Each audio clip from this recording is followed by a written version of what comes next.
been around the top queffers in my city. Road or the walk, there's no pressure for me really. Tackers, them my city, up the retters for my killie. One phone call will have the steppers on a milli. Fighting my demons, trying to tame the bang and rimmy. Yeah. Alright. It's another video today. SV LIDGE. Life in a Scotland environment. Yeah, I want to talk about adrenaline and fight or flight mode. When you suffer from like CPTSD, PTSD, you're prone to a lot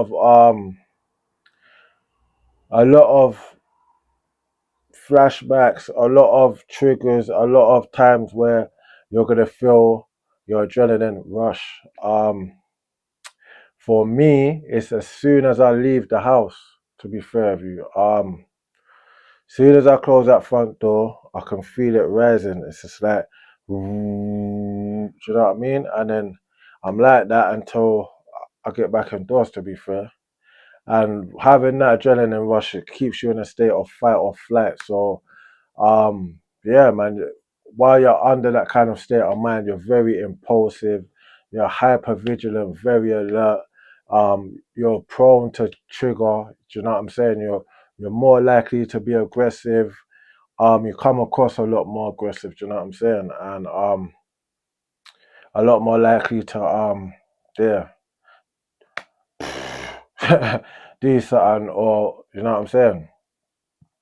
So for me, I can't remember the first time that I felt it, because obviously as a child I felt it like adrenaline, but it wasn't so much to do with PTSD as far as I know. It's more like just having fights in school and stuff like that. But I mid-20s is when I started to notice I feel like this all the time, and people around me, friendship groups, relationships, like, yeah, it was starting to get a bit sour, man, because it changes you into a different person, kind of. Yeah, man. Plus, obviously, being outside on the road, I developed a kind of God complex in it. So, because I was doing certain things and I had certain things around me, plus I got this adrenaline, so I'm always ready to take it to the next. Do you know what I'm saying? It kind of built up a little God complex in me. So, for a while, yeah, I wasn't necessarily the nicest person to be around, but for me, it was good. It was like a defense mechanism. It was like I don't know. It's like a sense of independence in a sense, because you don't need no one. You think you don't need no one. I thought I didn't need anyone. I thought I never needed no help, especially when I was seeing the response that I was getting from it on the outside. It was more like, do you know what I mean? People knew who I was. I had a reputation, and yeah. Um, keep saying after a while, the fights started happening less frequently. Obviously, there was other things that replaced that.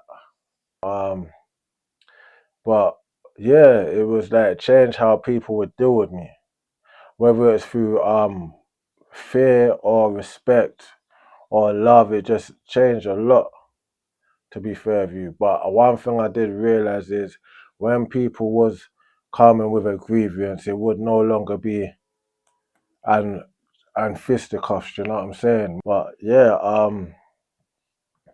the fight or flight. At the minute, I've told you once or twice I'm on a waiting list to get therapy, and I hope that that helps to quell the fire a little bit. But I know that I'm not the only one that deals with this kind of stuff. Um, paranoia, man, anxiety, bowel movements, body temperature. Might even feel like your hearing's heightened, like you can see, like you're more observant. These are a lot of the symptoms that you get from fight or flight mode, to be fair. And you get that little feeling in your belly. when I was young, I used to mistake it for fear. But as I got older, I realized what it was, and I had to embrace it, to be fair. And for a while, I thought it was like my superpower. Do you know what I'm saying? Because in certain times when everyone else is kind of getting their bearings, I've already assessed the situation. I already know what I'm gonna do, and yeah. But then when I got older in life, I realized that most of the time I'm making the wrong decision in them kind of states of mind. Definitely, I've escalated a lot of situations that didn't need to be escalated, and yeah, man, it's not always the right way. So like, if you feel like you have any of these symptoms that I've spoken about, you should get in contact with your local mental health service or well-being service. It don't make you any less of a man, bro. I promise you. Since I've done it, I feel even better. I feel empowered. Yeah, man. I think everyone should do with therapy, but this is one thing that this is you taking control back. Do you understand? The worst thing in this life is letting other people that you don't even like and don't even like you have control over you, i.e., your emotions. They can draw you out quick. You become predictable. Do you know what I'm saying?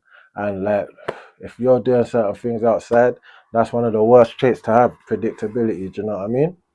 Um, yeah, so if you can relate to anything I've said, bro, do it in confidence.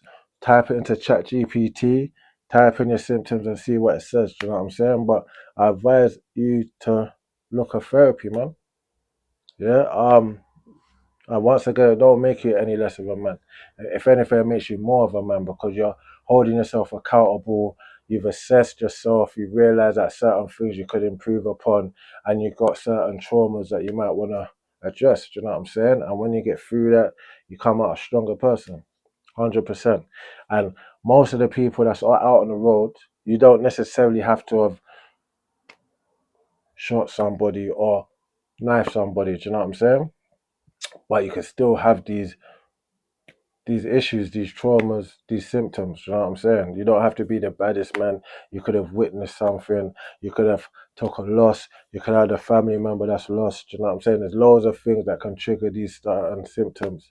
So I'm not just talking to the guy at the top of the scale. I'm talking from bottom all the way up. Do you know what I'm saying? Just put your best foot forward, man. And do you know what I'm saying? Health is wealth, man. And it starts with up there. Yeah. SVLIDGE. Life in this kind of environment. Even when I didn't, Donny thought I bring it with me. Pure shower starts is when the man them see me. They know about the dog, guess I blanks them gimme.